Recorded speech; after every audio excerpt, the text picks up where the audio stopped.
Mes amis Balance, bonjour et bienvenue sur la chaîne Tarot à merveille. Pour votre tirage général, ceux qui me découvrent, soyez les bienvenus. Il existe des rencontres que l'on ne planifie pas.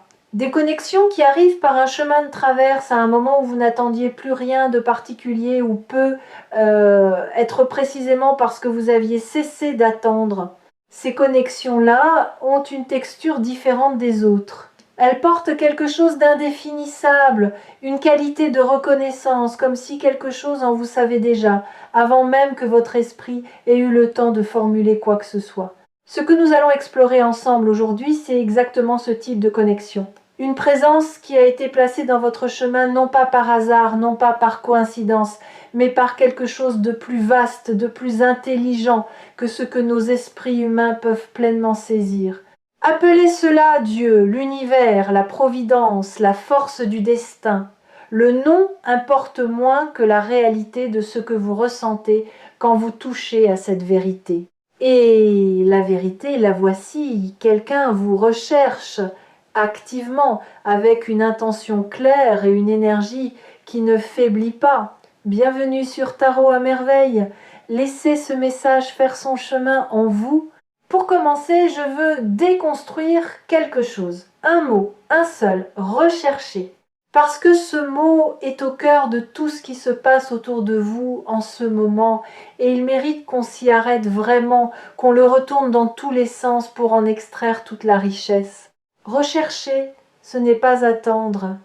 Ce n'est pas espérer passivement qu'une rencontre survienne. Rechercher, c'est un acte délibéré. C'est se mettre en mouvement vers quelque chose ou quelqu'un, parce qu'une partie de soi sait que ce quelqu'un existe, que cette connexion est réelle, et qu'il vaut la peine de faire le chemin pour la trouver. Quand on recherche quelque chose de précieux, on ne baisse pas les bras au premier obstacle. On ajuste sa trajectoire, on continue. On porte en soi une certitude tranquille qui dit « je sais que c'est là, quelque part, et je n'abandonnerai pas avant de l'avoir trouvé ». C'est exactement ainsi que la personne dont l'énergie est si puissante dans cette lecture se positionne par rapport à vous.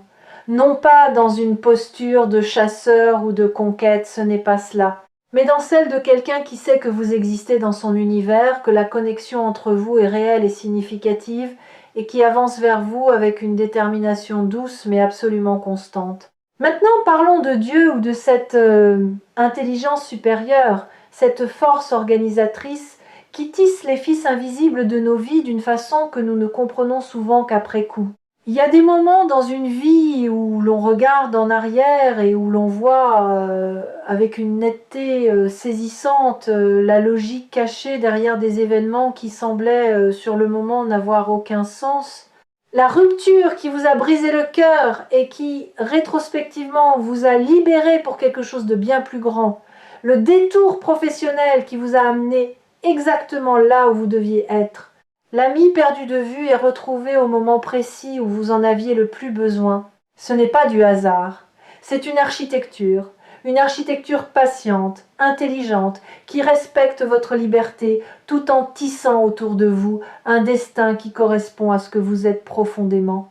Et dans cette architecture, cette personne a une place qui lui a été assignée non pas par une décision arbitraire, mais parce que quelque chose en elle résonne avec quelque chose en vous, d'une façon qui ne peut pas être le fruit du hasard. Vous avez été fait d'une certaine manière pour vous croiser, pour vous reconnaître, pour vous apporter mutuellement quelque chose que ni l'un ni l'autre n'aurait pu trouver ailleurs, de la même façon, au même moment. Je veux maintenant vous parler de ce qui se passe dans l'âme de cette personne.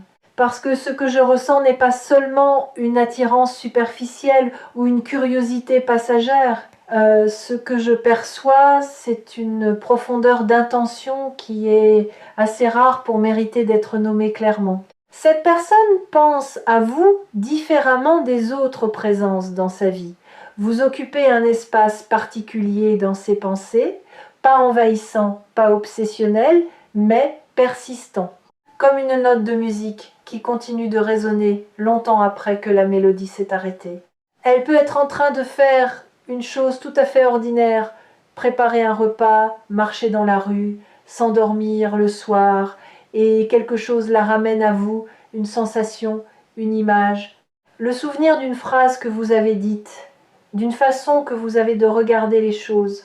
Ce n'est pas elle qui cherche à vous y ramener, ça arrive tout seul. Et c'est précisément le signe que cette connexion dépasse la dimension purement choisie ou construite. Elle est inscrite quelque part de plus fondamental, dans quelque chose que les traditions spirituelles appellent l'âme, et que la science n'a pas encore tout à fait les mots pour nommer. Il y a une question que je veux poser ici, non pas pour vous mettre mal à l'aise, mais parce qu'elle est au cœur de votre prochaine étape. Est-ce que vous vous sentez cherchable? C'est une question qui peut sembler étrange au premier abord, mais réfléchissez-y un instant. Est-ce que vous croyez vraiment, dans les couches les plus profondes de votre être, que vous méritez qu'on vous cherche, qu'on fasse le chemin vers vous, qu'on vous choisisse encore et encore, même quand ce n'est pas facile, même quand la vie apporte ses complications? Parce que parfois, et ceci s'adresse à beaucoup d'entre vous en ce moment, la plus grande barrière n'est pas l'absence de la bonne personne. C'est la difficulté à croire que nous sommes dignes d'être trouvés. Quelque chose dans notre histoire, nos conditionnements, nos blessures passées, a semé cette graine de doute qui chuchote. Et si je n'étais pas assez? Et si, quand il me connaîtrait vraiment, il repartait? Ce doute est humain et il est compréhensible. Mais je veux que vous entendiez ceci avec toute la clarté que cette lecture peut porter. Vous êtes cherchable, vous l'avez toujours été, et la personne dans votre destin en ce moment le sait mieux que vous. Permettez-moi de vous décrire quelque chose que je perçois très concrètement dans les énergies qui entourent votre situation. Il y a eu des moments, récemment ou moins récemment, où cette personne et vous avez été proches d'une connexion plus profonde, et quelque chose a retardé cette connexion. Peut être un timing légèrement décalé, peut être une maladresse, une peur de l'un ou de l'autre, un contexte de vie qui n'était pas encore favorable, peut être simplement que vous n'étiez pas encore prêts l'un pour l'autre de la façon dont vous l'êtes maintenant. Ces moments manqués ne sont pas des échecs, ils font partie du processus. Ils étaient nécessaires pour que vous grandissiez chacun de votre côté, pour que vous arriviez à cette rencontre pleinement, avec la maturité et la profondeur que ni l'un ni l'autre n'auriez eu avant. Ce que je vois maintenant, c'est une fenêtre qui s'ouvre, un alignement planétaire, humain, divin, appelez-le comme vous voulez, qui crée les conditions pour que ce qui n'a pas pu se produire avant puisse enfin se déployer. Et le destin, dans son intelligence particulière, a attendu précisément ce moment.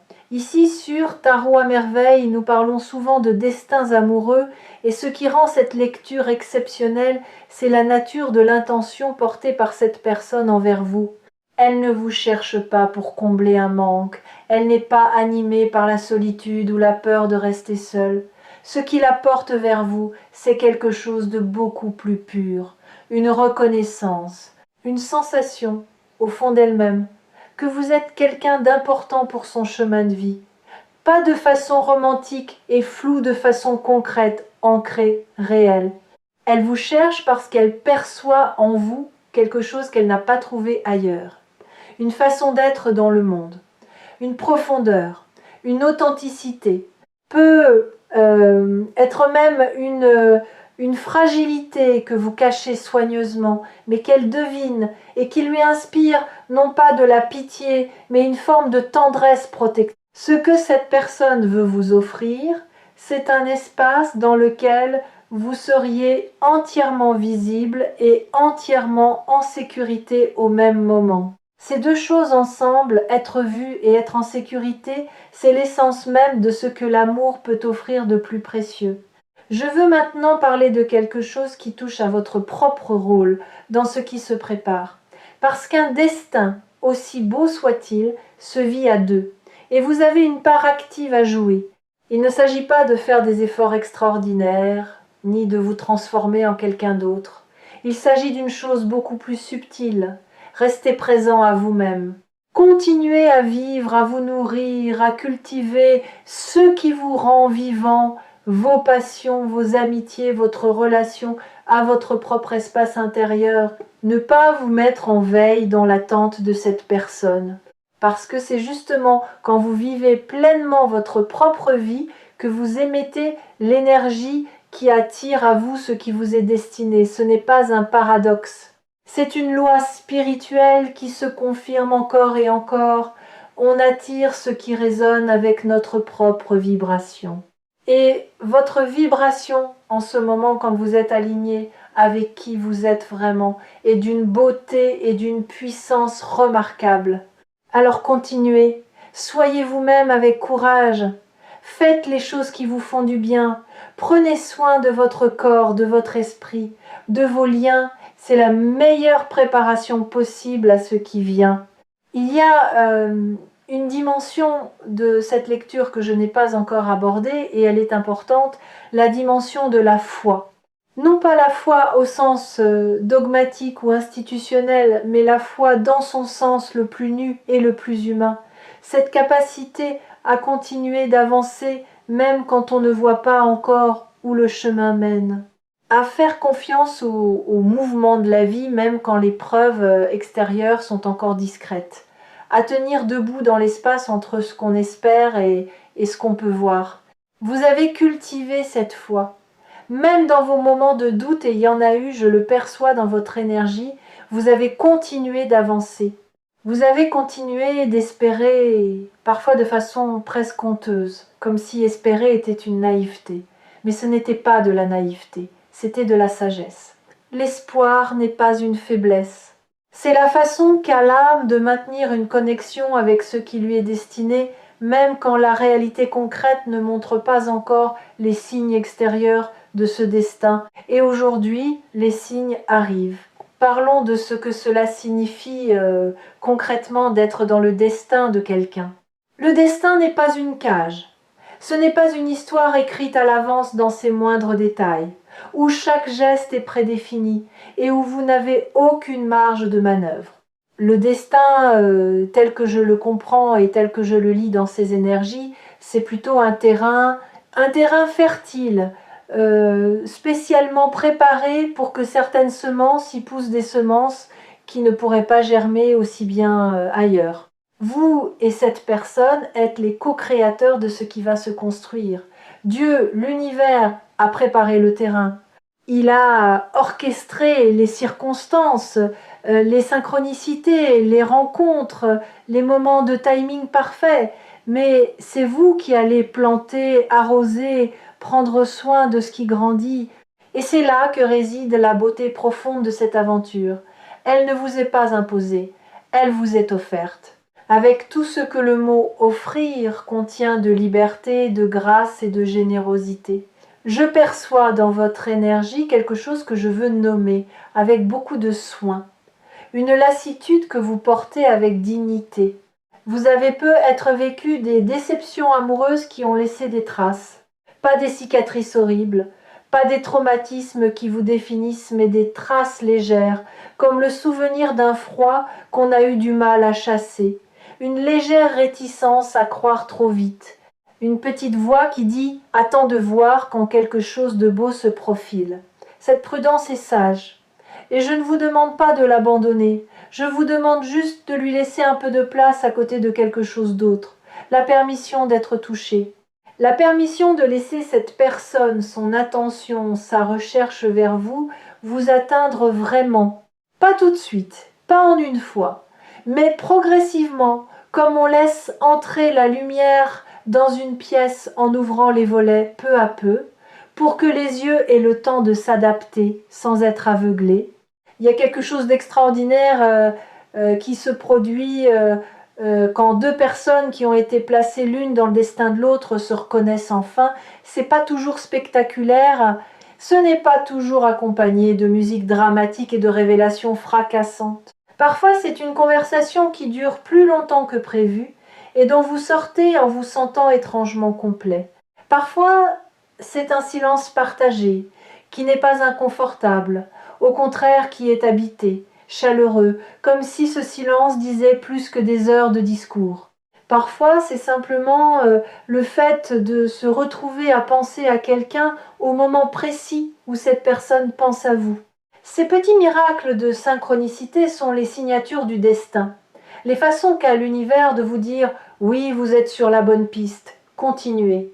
Soyez attentif à ces moments, pas avec anxiété, ni avec une loupe analytique, mais avec une ouverture tranquille. Ils sont là, ils vont se multiplier. Ce que Dieu ou l'univers ou le destin a mis en place autour de vous, ce n'est pas juste une rencontre romantique, c'est quelque chose de plus vaste. C'est la possibilité d'une vie dans laquelle vous seriez accompagné, véritablement accompagné, par quelqu'un dont la présence vous permet d'être plus pleinement vous-même. Parce que les bonnes présences dans une vie ne nous rapetissent pas, elles ne nous étouffent pas, elles nous donnent plus d'espace pour exister, pas moins. Elles deviennent une sorte de terrain sûr depuis lequel on peut explorer le monde avec plus d'audace, parce qu'on sait qu'on a quelque chose de solide à quoi revenir. Cette personne qui vous cherche, elle est ce terrain sûr, pas parfaite, pas sans ses propres complexités et ses propres zones d'ombre, parce que les humains ne sont jamais parfaits, mais fondamentalement alignés avec ce dont vous avez besoin pour vous épanouir. Voici ce que je veux que vous emportiez de cette lecture, comme une pierre dans la poche, quelque chose de simple, de concret, que vous pouvez toucher quand le doute revient. Vous n'avez pas été oublié. Dans l'immensité de l'univers, avec tous ces milliards d'histoires humaines qui se déroulent simultanément, votre histoire n'a pas été laissée de côté. Elle a été tenue. Elle est tenue avec soin, avec attention, avec une intention bienveillante qui dépasse ce que nous pouvons voir de là où nous sommes. La personne dans votre destin, celle qui vous cherche en ce moment même, est le signe concret, humain, tangible de cette attention. Elle n'est pas une illusion, elle n'est pas une consolation, elle est réelle, et son mouvement vers vous est réel, et ce qu'elle porte pour vous est réel. Faites-lui confiance, faites confiance au processus, faites confiance à cette intelligence plus grande que vous qui a orchestré tout cela avec une précision que vous commencerez à voir de plus en plus clairement au fil du temps. Il me reste une dernière chose à vous dire, et c'est peu. Être la plus importante de toutes. Ce que vous vivez en ce moment, cette lecture, cette reconnexion avec l'espoir, cette sensation que quelque chose de grand se prépare, tout cela n'est pas extérieur à vous.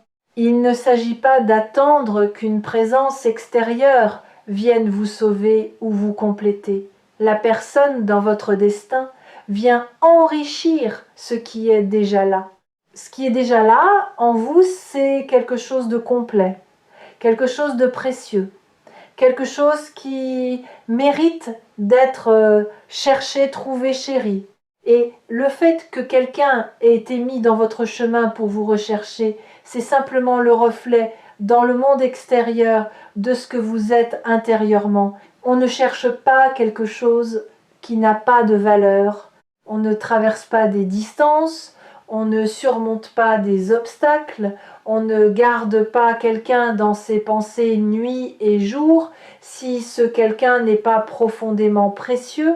Vous l'êtes, croyez-le, et laissez cette croyance vous accompagner dans les jours qui viennent. Merci d'avoir partagé ce moment de lecture avec nous. Revenez sur Tarot à merveille, votre prochain message vous attend déjà.